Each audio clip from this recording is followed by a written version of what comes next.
Kiray Celis kasal na kay Stephan Estopia, star-studded ang entourage. Ikinasal na ang aktres na si Kiray Celis at non-showbiz partner na si Stephan Estopia ngayong araw, December 13. Nagsimula ang wedding ceremony kaninang 2:30 PM at ito ay ginanap sa Shrine of St. Therese of the Child Jesus sa Newport City Complex, Pasay City.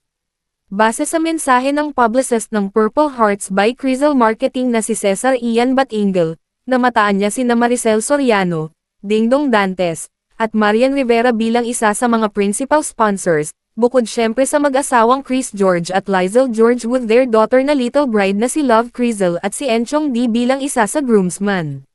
Sobrang dami nang dumalo sa kasal ni Kiray at Stephan at ayon sa nakita naming larawan ay halos na puno ang simbahan. Tanda tuloy namin ang sinabi ng CEO ng Skin Vibe at Hot Babe launching ay padagdag ng padagdag ang mga listahan nila sa kasal na sa tingin niya ay lampas ito sa 500, hindi pa kasama ang principal sponsors na umabot sa 69 at secondary sponsors.